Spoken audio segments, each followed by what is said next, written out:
Hi everyone. So we're going to be doing a very quick session. It's on the finance challenge. So if you're for the finance challenge, it'll be great for you to hop on. I'm just going to pin the topic, and basically what we're looking at is you want to increase what your money goals and your savings goals. So what we're here to talk about today is how do you increase your savings goals, and how do you increase your income goals. Hi everyone that has just joined in. It's great to have you here. This is a challenge, right? It's not just something that we're doing, right? So how do you increase your finance goals, your income goal and your savings goals? So that's what we're going to be looking at. And a lot of times I believe that people leave money on the table without necessarily realizing that they're leaving money on the table. So that's what we're going to be looking at today. Where is that money that you're leaving on the table, right? And that's really important. So we're going to be looking at why are you not saving enough, and how can you make more money? So we're looking at this under two broad headers. So increase your income and savings. And remember, you're only doing one. So mark by me, don't kill me and say, Miss Kaykay, I increased savings, I didn't increase. You can't. We're not working on you to increase both. So welcome everyone once again. Why are you laughing? I don't understand. Can't I have purple hair? I want to have purple hair. So yes, I have purple hair. I don't understand. What? I said it that I was gonna come funky today. So this is me bringing the funky on. So just love my funky. Again, just a quick rundown again from day 1 to 3. Day 1 was for you to make a decision. Do you want to increase your income, or do you want to increase your savings? So once you make that decision, day 2 was put your money where your mouth is, right? So I want to increase my savings by 10%. Right? And then you put money to it. I want to make sure that at the end of every month, I'm saving 20,000 naira. And then the second thing was, I want to increase my income by 10%. So at the end of every month, I want to make sure that I'm increasing by my money by everyone. Okay, so those were the 2. And then day 3, the challenge was look at your spending patterns. Look at your patterns. What is your financial statement saying? So that was day 3. So this is day 4. Day 4 is increase your income and savings. Remember, you cannot do both. It's either you're on the income side or you're on the savings side. So you cannot be increasing income and savings. Okay. I mean, you could if you wanted to, but that's not this challenge. You actually take one. So let's look at income. Okay. So when you look at income, the first question I'm going to ask you is, where is your money coming from? Where is your money coming from? And are you leaving money on the table? So there are many people here, and it'll be great if somebody gives me a business idea. So if you give me your business, then we can break apart that business and decide whether or not you're leaving money on the table. But I'm going to use somebody who is a social media manager. No, actually, let me use a social media manager, for example. Now, for social media managers, you basically sit down and manage the social media accounts of people. So they take pictures. Sometimes they send it to you, especially if you're in a different continent or in a different location. You post, you put on the captions, you post it. Now you are leaving money on the table. One way you're leaving money on the table is by allowing your clients to take their pictures themselves. That's you leaving money on the table. Part of your package could actually be, you know what, I'll send a photographer to you every 2 weeks, and they would spend 2 days at your location and get pictures for your social media account, get videos for your social media account. So that's you leaving money on the table. Because what? You could be styling, you could be photographing, you could be that person who is actually moving your business. I mean, you're just moving the needle a little bit higher, but guess what? Just by moving that needle a little bit more, you are increasing your income already by for that person. And they may not bite the first time you give them this, but they would bite one day. Why? Because you are bringing extra value for a fraction of the cost. So that's something that you can do. And what you simply need to do is find somebody in that location who is a great photographer and get them to do the job. And then you pay them. And so that's outsourcing, right? That's another level. We'll do an outsourcing. We'll do a delegation challenge, but not right now. Right now, we're just looking at finance. So that's one way you're leaving money on the table if you're a social media manager, right? So let's look at you as a school. Yeah, because I'm principally in the education sector. So in the education sector, if you are, for example, you have a school. So let's imagine that you have a nursery school. Now, nursery is from about 3 months in Nigeria. That's how we run it. Infancy and nursery can kind of come together. And so children usually are in school from about 3 months to about age 5. Okay, so you are running a regular school. Even if you have after school services, fabulous. Do you realize that something else you could be doing, right, is providing if you already providing feeding, great. So maybe let's imagine that you as let's look at the basics that a school would typically provide. You provide regular 7 to 2 p.m. That's regular. You would also provide what? You would provide after school services for parents who need after school services. That's fantastic. That's the second one. Another thing that you could be providing is what? You could be providing lunch services. That's another one. You could be providing school uniform services. That's another one. Do you realize that you can actually also be providing things like school bags? Yes, monogrammed school bags for children. That's something else you can't be providing, and that's money you're leaving on the table. So if you, as a school owner, as a school leader, you actually are looking at all the elements of your business, there's money that you will not leave on the table. So like I said, you could provide monogrammed socks, monogrammed bags, monogrammed lunch boxes. You can actually add that as part of the service that you are providing. And guess what? They will buy because it's convenient. So you are selling convenience at that time. And it's monogrammed, so there's no mix-up in the school. Okay, so that's something that you could be leaving on the table. Another thing you could be leaving on the table, right, in terms of money, and this directly reflects on your income. So if you chose an income goal, and that's why I'm giving you these first. So we're going to work on the income goal, then come to the savings goal. Okay, so another way you could be leaving money on the table, right, is with moms. So what can happen is you can actually help in shopping for food for the children, right? You might be wondering, as a school. So I'm not saying do it for all the parents. I'm saying put it on the table. And you'll be shocked at which of these parents will buy. And that's extra income for you. Right? And it might not even be something that you might be looking at as a school. Is there a member of your team who can be looking at this? And what you have done, because you have shown your team that you care about them, guess what happens? They're more in love with you. And you generally would have that person staying longer with you as a member of your team because they're getting extra income from you. So that's you leaving money on the table. And I used this analogy earlier. I said in every fish there's a coin. And when it was time for the tax collectors to collect money from Jesus, he said to, I believe it was Peter, he said, go and cast your net and then fish, pull out that fish. But don't just cut it up and fry it or grill it. Check in the mouth of the fish. There's something there for you. Right? And what happened was when Peter opened it, bingo, there was a coin, and they took that coin and they used it to pay tax, right? That's the concept of leaving money on the table. And that's something I don't want you to do. So if you're in any business that you're running, I've used two, a social media manager and a school. In any business that you're running, you need to look at your target audience, okay? And in doing that, you need to say to yourself, who is my niche it down to the very minutest, right? So niche it down. So I, for example, I'm a coach. As a business coach, I work with people who want to monetize their skills. So they're in 9-to-5s and they want to monetize their skills. They're saying, you know what? I need an extra income. So there's something else I could be doing with my time. And that's one way that I work with people. And that's niching it down because I know that they're in a 9-to-5. If you are in a 9-to-5 and you have worked there for at least 2 years, then I can help you monetize, right? And that's me. So how about you? What is about your target audience that you can use in terms of raising your income levels? That's something that you need to be looking about. And then you need to ask yourself, where is it that I can take them to? So in looking at your target audience, ask yourself, what other services could this person need? Stop looking at only the fish. Open the mouth of the fish and literally ask yourself, what else can I be doing for this person, for these people? When you can ask yourself that question, you will answer it. And what happens is that you begin to see so many different things that you can do for your target audience. The more you can do for them because you are discovering their needs. Because guess what? They came to you for one thing. But you can introduce to them many other things which they didn't think about. So this person, for example, imagine that you are here on this call. So I'm using myself as an example because nobody has given me a business to work with. So I'm using myself as an example as a coach, and you want to monetize and you're in a 9-to-5, you want to monetize, you want to start a second business. Okay, great. There's certain things that I would ask you to do. But one major thing that I would say to you beyond helping you monetize your skills is to say, do you know what? I can actually help you with your CV. You didn't come to me for your CV. But I can help you with your CV and help you create a CV that makes you more attractive to people who are hiring.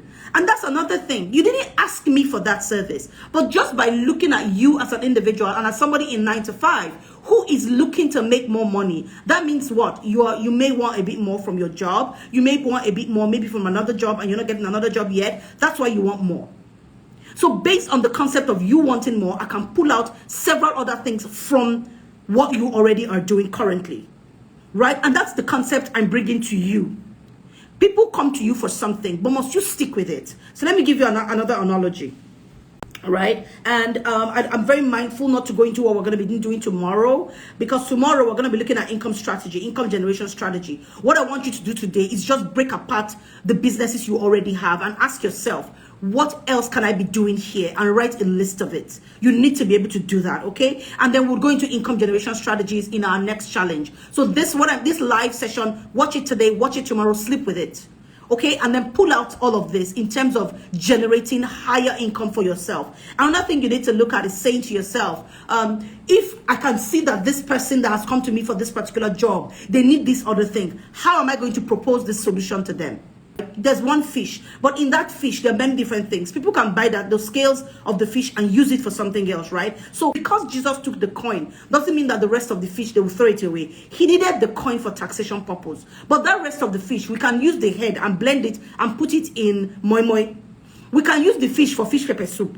Jesus will not drink it, but somebody else will drink it. So as a school, one thing I find is that we keep our services to just our parents. And we shouldn't be doing that, because there are many other people out there who simply because you're a school will come to you. I don't know if I'm making a bit of sense, but that's the reality of how you begin to open up your business. So it's not just saying, I'm going to do this and I'm going to do it for only this set of people. It's saying, I want to do this, but who else is out there that will need this service? And when we go into income generation strategies tomorrow, it will be very clear how to generate income without actually diluting the service that you're doing. And one way to do it, I'll just say it very quickly here, is not to look at doing it as a school. It's to look at the team and say, what part of my team can I move this to? Yes, spreading yourself too thin is a problem. It is a problem, especially when you're thinking of expanding. But if you look at your current population, your current target audience, and say, what extra can I give to them? One, it could be value-added services to you, and once they see the value-added services, that becomes an arm of the business, which you can actually move on to somebody else. You can actually outsource, and you're getting some money from it. So that's one way to look at that in terms of income generation strategy. So what solutions can you pull out from that target audience that you have? Understanding the fact that if your target audience will bite, there's somebody else out there who will bite. Are you guys seeing the hair is changing color? Wow. Wow. Okay, back to business. Let me get serious here. All right, so in looking at your income goal, look at the service you're currently providing. Look at the service you're currently providing, right? And in that service you're currently providing, ask yourself, this person I'm providing this service to or service for, what else are their needs? And how can I be that plug? You may not be the one that does it, but you could very well outsource it to somebody, and that becomes a source of income for you as a business person. Thank you for this, Ronke Posh. We had an art and crafts and other services coming from other schools, corrupting our pupils, bad accents and practices.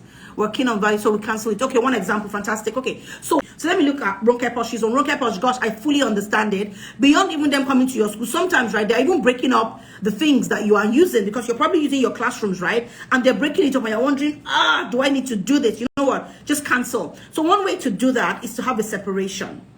All right, it's either you're doing the timing, or you're working on the dates, or you're working on location. So basically, I have 5 people that I'm going to serve. Okay, 3 people I'm going to serve. Must I serve the 3 of them together? That's usually my question. If I don't have to serve all 3 together, so what can I do to ensure that I can still serve these 3, but I don't serve them together? Maybe they're fighting. So like you, for example, that art and craft is fighting and polluting your value systems. But were you making money from it? If you were making money from it, then is there something else that you want to do there? So instead of canceling it, I wouldn't have canceled it, right? I would have gone back and looked at my generation strategy and say, what else can I do with this? So perhaps I can have 2 classrooms running at the same time. So it's almost like what the Montessori system does, right? Where you have several groups of children, age groups of children grouped vertically in the same classroom, right? So saying to yourself, I can have split this right down in the middle, and then have different people, and then have different people running those 2. Why? So that you don't lose that income. But I always say do a pilot. If you're able to do a pilot, and then you can then determine what exactly needs to be done, right? In doing a pilot, and that initial one that you've done could be your pilot. So I would say don't throw it away, because to be honest with you, one source of income from one business sometimes is not just enough. You want to do a bit more, not even sometimes because of the income, but because of relevance. Right? So sometimes you want to be a bit more relevant even to the people in your community. So they had bad accents. You realize that you could actually pitch a diction class to your parents. Do a video of your children speaking. Do another video of those other children speaking and block out their faces and say to the parents, your children are coming here for this, but I noticed that you also need this. So I can offer you this service extra. So they're coming to your school for arts and crafts. So that's very clear. So they're not coming to your school as attending your school, right? But again, I mean, your example, honestly, I love that example because they had value systems that were not aligned with your value systems. So what you do is do a value pitch for them and say, you know what? I'm not asking you to come to my school. I'm letting you know that your child needs this, this, and this.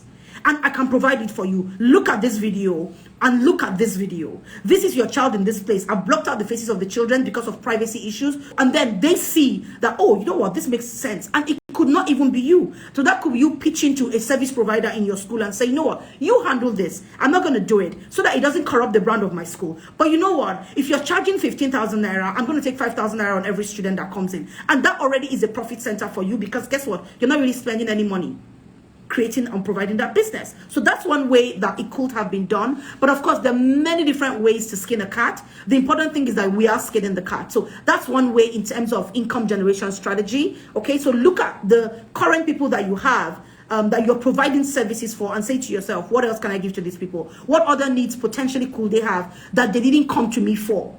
And in looking at the needs that potentially they have that they didn't come to you for, you can find other ways to generate income. So that's what I need you to do. We would go into the income strategies tomorrow. But Roque says, Mba. I read it as MBA before, and I'm like, no, that's not MBA, that's Mba. So, thanks so much, Roque Posh. You've elevated the conversation so beautifully. So beautifully. I mean, I just absolutely love you. And guys, you need to take a look at her page. She's doing such amazing things on her page. So much, honestly. Okay, so looking at Tony says that, won't it affect the main business? It won't affect the main business.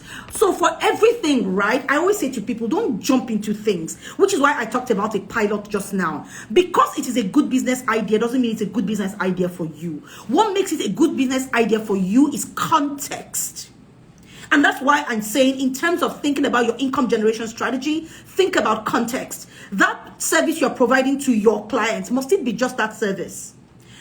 Okay, if it's not just that service, you found out that they have other needs now. Oh, fantastic. How do you want to do it? And that's structure. That's income generation strategy. You need to have an income generation strategy. So right now, look into that business, look into those services you're providing and saying, what more can I do? What extra can I do?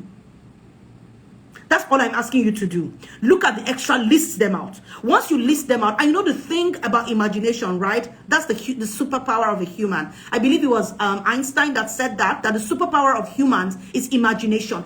Imagine. Don't look at the limitations yet. Just imagine and say, oh, you know what? I tried this business before. It didn't work out.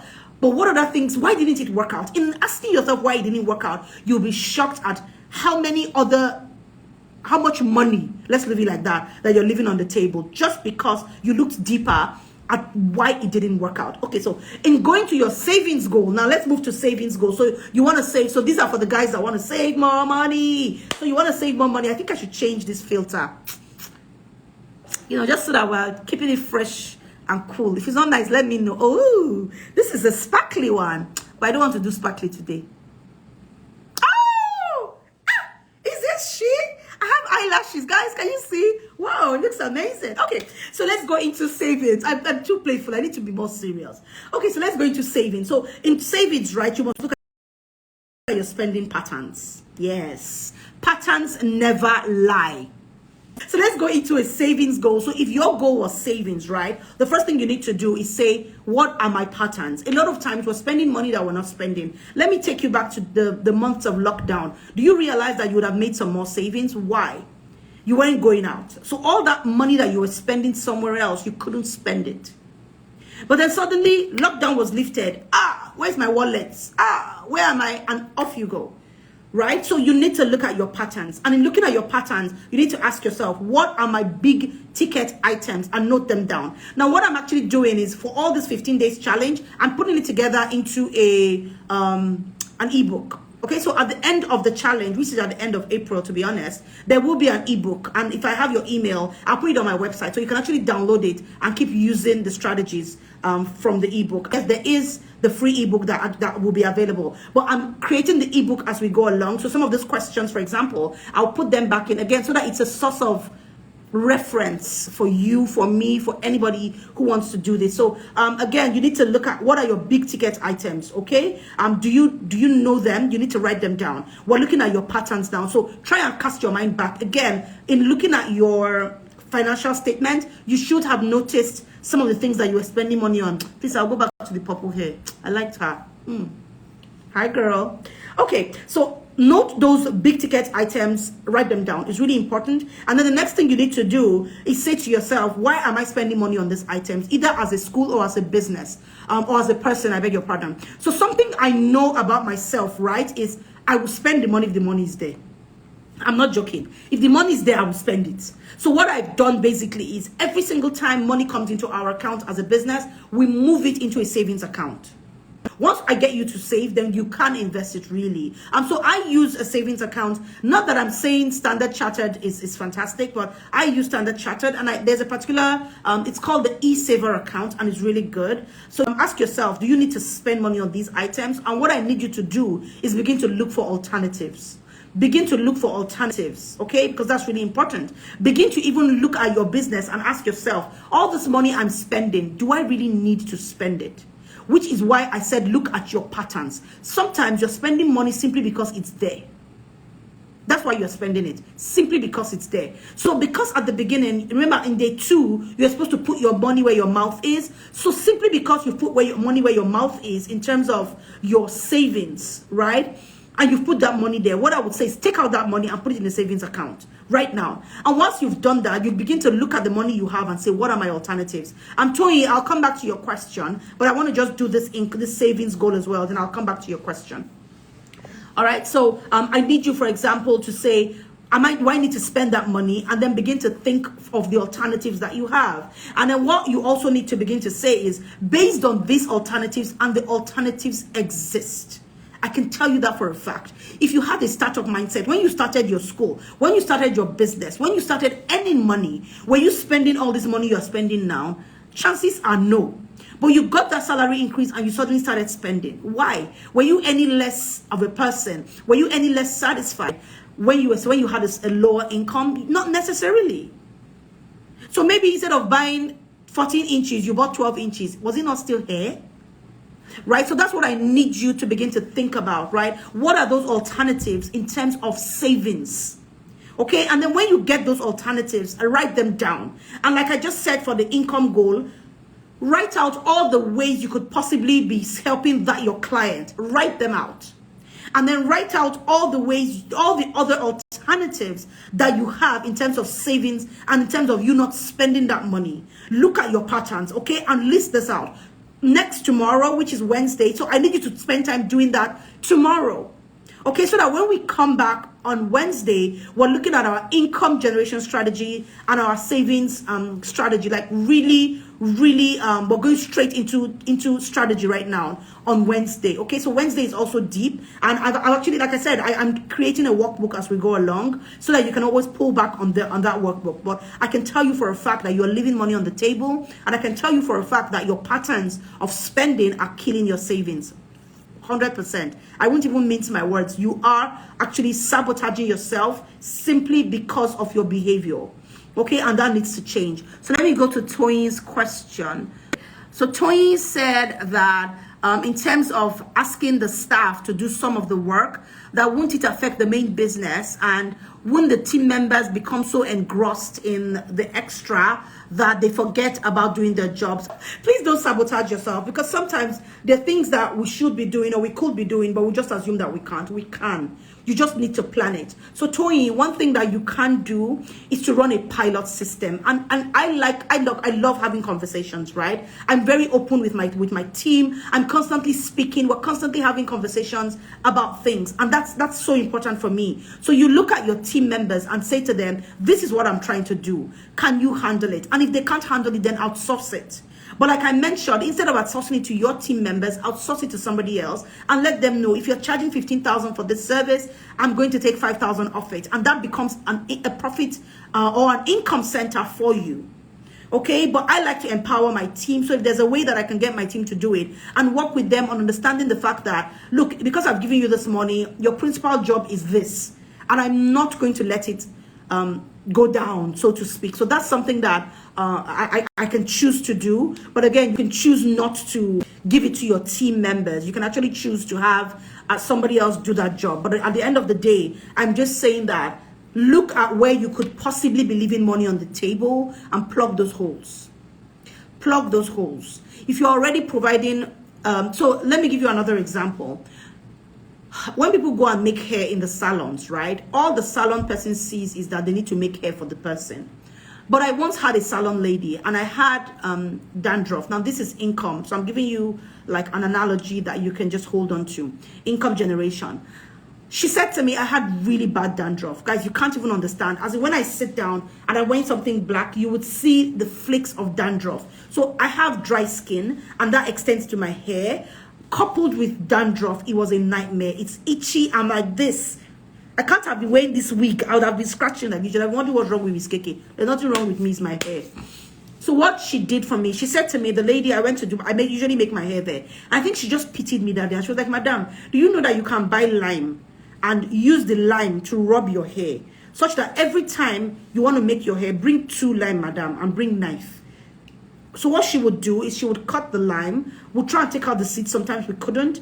And we would open up the hair, right, in lines. And she would rub the lime all over my hair. And what she would do is then wash it off. It was peppery, but it worked. Under a month, there were changes. Now, what is one way that she left money on the table? She left money on the table because she could have told me, I can help you with your hair, right? Madam, pay me this first. When we go along, you pay me the balance. And she would actually be bringing the lime. And she was basically what? Consulting for me. But that's where she's left money on the table. And that's why I'm letting you know that there are services that, what did I go and do? I went to wash my hair. I went to weave my hair. But she saw that there was something else that I needed. And she proposed that solution to me. That's what I'm telling you, that right now with your clientele, you're leaving money on the table. There are other things that they need. But you're saying to yourself, not be my work. Make I do the one when they send me. It's not my job. Let me just do what I have to do and not go to the other part. And then what you're doing is that other people will leverage off of those needs. Instead of just being the plug, be the plug, outsource it to somebody else, but be the plug. Don't leave the money on the table. That's what I'm saying to you right now. Okay, and then in terms of your savings, like I mentioned, you need to be what? Looking at your savings. You need to be looking at your patterns and saying to yourself, what alternatives exist for me?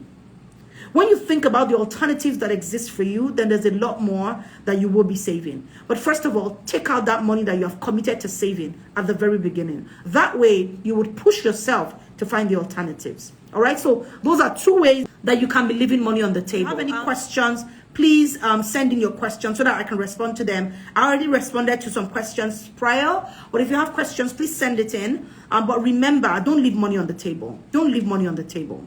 Don't leave money on the table. If you leave it, somebody else will pick it up.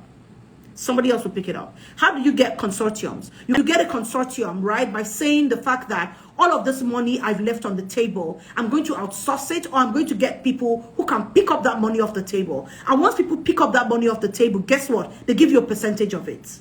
And that's an alliance right there that you have formed. It doesn't necessarily have to be you. But why should you leave the money on the table? Why? Why? I don't understand. So please go back and watch the Insta Live again. Like I said, sleep with this Insta Live because you need to sleep with it. There's so much that we have said in this session.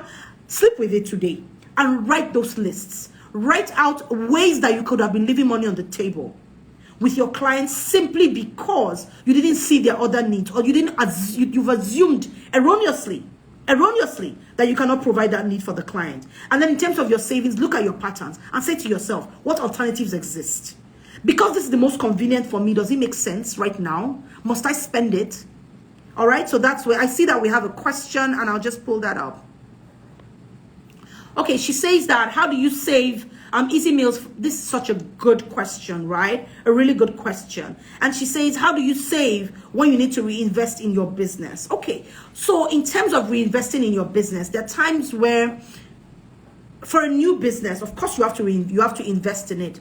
But there are times, right, where even in investing, you're not starting the whole business again. You're just reinvesting in it. All right. So how much profit are you getting? And you might not be able to make any savings for the first year because you're not even breaking even, right? Because there are things in your business that you need. That's understandable. But my question is, in reinvesting in your business, Is there an alternative that you could have looked at beyond the one that you have currently chosen? Think about it. So, for example, we used to buy books, right? We would buy books, or we would ask a printer to just come and take the books that we needed to print from us and go. And then one day somebody said to me, Keke, I think you're wasting money. Go to Mushi. So this is Lagos State. I live and work in Lagos State. Keke, go to Mushi. When you get to Mushi, talk to the printers directly. Remove the middleman. And in removing the middleman, I don't even want to tell you guys how much we saved. There are alternatives out there. But sometimes, because of convenience, you don't take the alternatives. You take the easy way. There are times where you need to take the easy way, especially when speed is expedient. But when you don't have to speed, why are you speeding? That's why I'm saying check your patterns. Check those patterns and ask yourself, where am I spending so much that is truncating my savings goals? Once you can do that and you have an open mind and you're ready to do the work, you will save. All right, so we're wrapping this up right now in case there's no more questions. So what I've talked about, where you possibly could be leaving money on the table and how you need to begin to pack up all that money. And then, of course, your savings goals and what you could be doing in terms of alternatives. So there is a document I'm preparing already for the challenge, and it's going to be a free ebook. Okay, so once I'm done at the end of April, when I've gone through all of this case study, so to speak, I will put it in an ebook and it will be available for free for anybody who needs it. Okay, of course, if you want me to then coach you on creating income and then that's fine. That's a separate arrangement. But if you can't do it yourself, just by following the strategies in the ebook. The ebook is not ready, but it will be ready. Okay, so I hope this Insta Live has been beneficial for you. Like I said, sleep with it. Sleep with it. No joking. Sleep with it, such that you can keep listening to my voice in your head. And then you can do the things that you need to do in terms of increasing your income generation streams and, of course, in terms of your savings. Okay? And now remember, it's not about the fact that you have many streams of income. It's maximizing the current income that you have. That's what I'm asking you to do. And again, it's not by saying that you should go and be cutting off money. No. It's by using money better right now. How can you use money better right now? How can you generate more money from what you have right now? Okay, so let me use thrift. So I noticed that stock came in, right? Thrift by Kaykay, I believe it is. Yeah, Thrift by Kaykay. Now, Thrift by Kaykay is fantastic. It's a lovely business goal, but they're leaving so much money on the table. Let me explain why. They're leaving money on the table, right? Because they're saying to people who are buying their thrift that that's all that you can buy from me.